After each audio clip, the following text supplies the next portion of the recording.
ನಮ್ದು ಯಾವಾಗಲೂ ಒಂದೇ ಕಂಪ್ಲೇಂಟು, ಅವ್ರು ಸರಿ ಇಲ್ಲ, ಇವ್ರು ಸರಿ ಇಲ್ಲ, ಅವ್ರು ನಮ್ಮ ಬಗ್ಗೆ ಹಂಗಂತಾರೆ, ಇವ್ರು ನಮ್ಮ ಬಗ್ಗೆ ಹಿಂಗಂತಾರೆ, ಯಾರೋ ನಮ್ಮ ಬಗ್ಗೆ ಬೆನ್ನಿಂದೆ ಮಾತಾಡ್ಕೋತಾರೆ, ಈ ಪ್ರಪಂಚದಲ್ಲಿ ಯಾರೂ ಸರಿ ಇಲ್ಲ ನನ್ನೊಬ್ಬನ್ ಬಿಟ್ಟು ಅಂತ ಯೋಚನೆ ಮಾಡೋ ನಾವುಗಳು ಇನ್ನೂ ಒಂದು ಹೆಜ್ಜೆ ಮುಂದೆ ಹೋಗಿ ಈ ಪ್ರಪಂಚನೇ ಸರಿ ಇಲ್ಲ, ಈ ಪ್ರಪಂಚ ಸೃಷ್ಟಿ ಮಾಡಿರೋ ಸೃಷ್ಟಿಕರ್ತನೇ ಸರಿ ಇಲ್ಲ ಅಂತ ಸೃಷ್ಟಿಕರ್ತನೂ ಬೈಕೊಂಡಿರ್ತೀವಿ.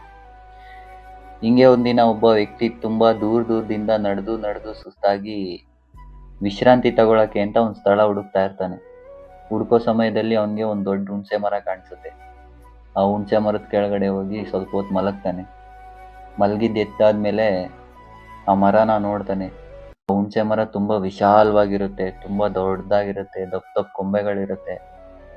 ಆಗ ವ್ಯಕ್ತಿ ಯೋಚನೆ ಮಾಡ್ತಾನೆ, ಅಲ್ಲ, ಈ ಮರ ಇಷ್ಟು ದೊಡ್ಡದಾಗಿದೆ, ಇಷ್ಟು ದಪ್ಪ ಕೊಂಬೆ ಇದೆ, ಈ ಮರದಲ್ಲಿ ಸಿಹಿ ಕುಂಬಳನೋ ಬೂದ್ ಕುಂಬಳನೋ ಸೃಷ್ಟಿ ಮಾಡಿ ಇಷ್ಟು ಚಿಕ್ಕ ಹುಣಸೆಕಾಯಿನ ನೆಲದಲ್ಲಿ ಬೆಳೆಯೋ ಬಳ್ಳಿಲಿ ಸೃಷ್ಟಿ ಮಾಡಿದಿದ್ರೆ ಎಷ್ಟು ಚೆನ್ನಾಗಿರ್ತಿತ್ತು ಅಲ್ವಾ. ಈ ಸೃಷ್ಟಿಕರ್ತನ ಬುದ್ಧಿನೇ ಇಲ್ಲ ಅಂತ ಅನ್ಕೊಳ್ಳೋ ಸಮಯಕ್ಕೆ ಸರಿಯಾಗಿ ಮೇಲಿಂದ ಒಂದು ಹುಣಸೆಕಾಯಿ ಅವನ ಮುಖದ ಮೇಲೆ ರಪ್ ಅಂತ ಬೀಳುತ್ತೆ. ಆಗ ವ್ಯಕ್ತಿ ಮತ್ತೆ ಯೋಚನೆ ಮಾಡ್ತಾನೆ, ಈ ಹುಣಸೆಕಾಯಿ ಬದಲು ಏನಾದ್ರೂ ಸಿಹಿ ಕುಂಬಳನೋ ಬೂದ್ ಕುಂಬಳನೋ ನನ್ನ ಮುಖದ ಮೇಲೆ ಬಿದ್ದಿದ್ರೆ ನನ್ನ ಪರಿಸ್ಥಿತಿ ಏನಾಗಿರ್ತಿತ್ತು ಇಷ್ಟೊತ್ತಿಗೆ ಅಂತ. ಹೌದಲ್ವಾ? ನಾವು ನಮ್ಮ ತಪ್ಪುಗಳನ್ನ ತಿದ್ಕೊಂಡು ಒಳ್ಳೆ ವ್ಯಕ್ತಿ ಆಗೋ ಬದಲು ಬೇರೆಯವ್ರ ತಪ್ಪುಗಳನ್ನ ಹುಡುಕೋದ್ರಲ್ಲೇ ಬ್ಯುಸಿಯಾಗಿ ಹೋಗಿರ್ತೀವಿ. ನೀನ್ ಸರಿ ಇಲ್ಲ ಅಂತ ಹೇಳೋ ಮೊದಲು ನಾನೆಷ್ಟು ಸರಿ ಇದ್ದೀನಿ ಅಂತ ತಿಳ್ಕೊಬೇಕಲ್ವಾ. ಇದು ಕೇವಲ ವಿಷಯ ಅಲ್ಲ, ವಾಸ್ತವ. Thank you for watching. ನಾನು ನಿಮ್ಮ